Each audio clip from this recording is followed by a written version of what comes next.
All right, y'all, what's going on? It's Combo Breaker 99 back with another post-fight discussion video. All right, y'all, let's talk about it. Tabatha Ricci versus Tecia Pennington.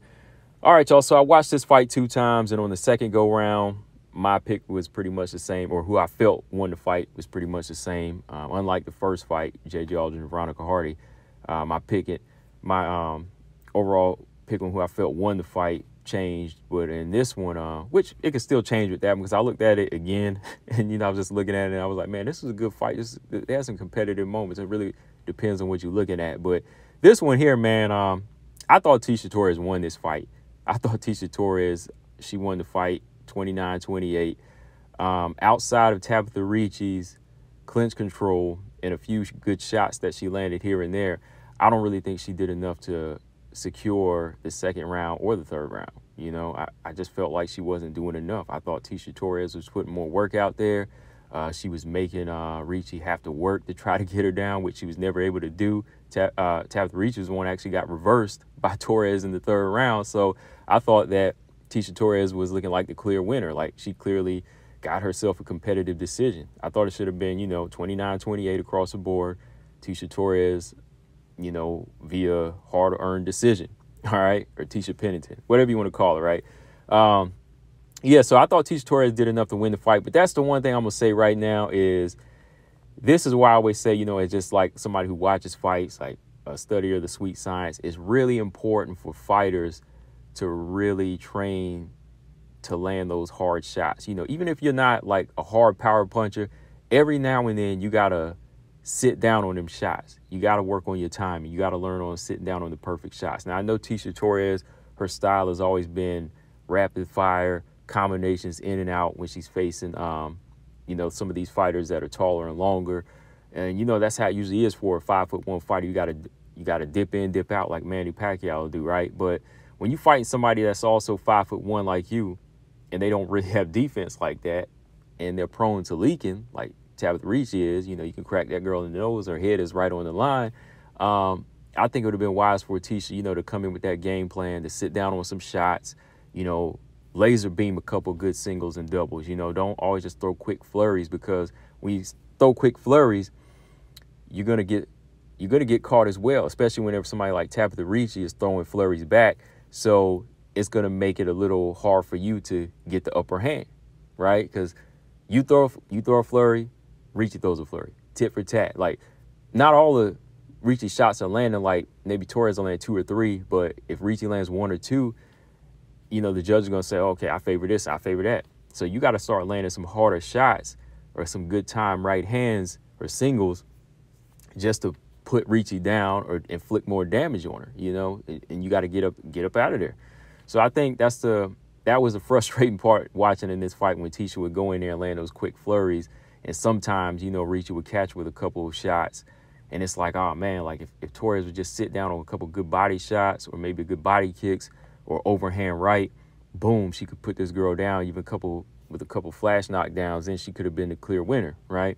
So I think that's just one thing moving forward with Tecia Torres that they have to work on, is just, start sitting down on a couple hard shots when you're on the inside against fighters that are almost eye level with you, you know what I mean? Or even taller fighters, you throw that overhand right when you get on the inside, So I think that's just the one thing she's gonna have to do whenever you battling somebody that's considered the favorite, or, you got judges that might be against you, all right? But overall, I think, from my point of view, I thought Tecia did enough to win. I'm going back and looking at the first round. Like Michael Bisping said, at the beginning of the first round, he said that Tecia Pennington stated that she can't really pinpoint one thing that Tabatha Ricci does spectacular, and that's what I've been saying on this channel. I've been saying, like, Tabatha Ricci, man, like, she got signed a little premature. I know some people thought I was hating, but I'm like, hey, Tecia Pennington said it herself. You know what I mean? She's seeing the same thing I'm seeing. Like, yeah, Tabatha Ricci don't really do anything spectacular. Like, there's not really one thing that stands out about her. And this was another fight that was kind of proof to that, because first round, Tecia Torres was really just outworking her with, high volume. Ricci couldn't really, like, get the timing down and just throw straight jabs down the pipe to knock Tecia Torres back. She couldn't really land, like, good teep kicks to push her back. Like, she never made that adjustment. She just kept catching shots, trying to throw shots back, land here and there. But Tecia was the one landing high volume. it wasn't until like, what, 5 seconds left in the round, she got a takedown. That was whenever she just kind of caught Tecia Torres slipping. But going into the second round, she was struggling to get a takedown, man. Like, she wasn't using judo or wrestling to wear Tecia Torres down. She was using desperation in that second round, like to slow Tecia Torres down. I'm glad that she did like start clinch control on the cage, but Tecia to me was just doing a good job of deflecting, like, keeping herself lower, the hips. She was just rolling with Ricci. Ricci just had that simple body lock. She could go down to try to drop down and grab it for the single leg, but everything that she was trying, Tecia was just one step ahead of her. Like, she really could not get that takedown, and she spent like over 2 minutes in the round trying to get it down, which I know counts for clinch control, but all the while, Ticia's just making her kind of look bad. But when they do separate, Ticia's actually doing more damage again with the strikes. She ends the round better, I feel like, with the strikes. She's got Tabatha Ricci leaking again, in this round.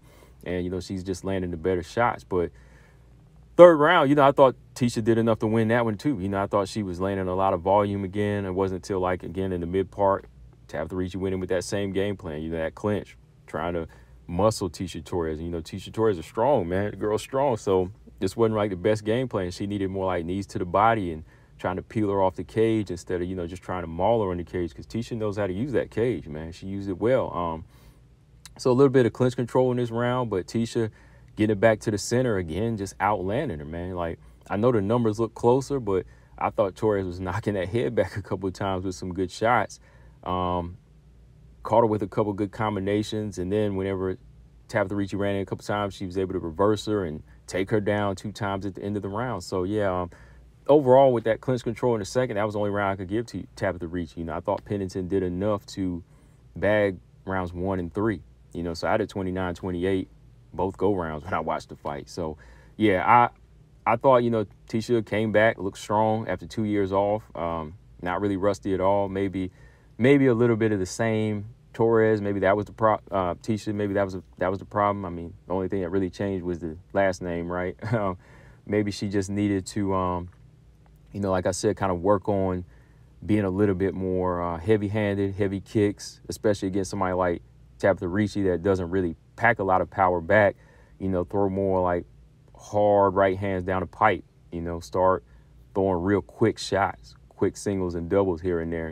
The flurries are good every now and then when you're dealing with somebody slower, but Ricci was trying to match her hand speed, so I don't think she was ever really able to get Tabatha Ricci's full-on respect. That's why Tabatha Ricci would still run in and just straight up clinch with her. But overall, yeah, Tecia still looks strong. Her gas tank really wasn't affected in this fight.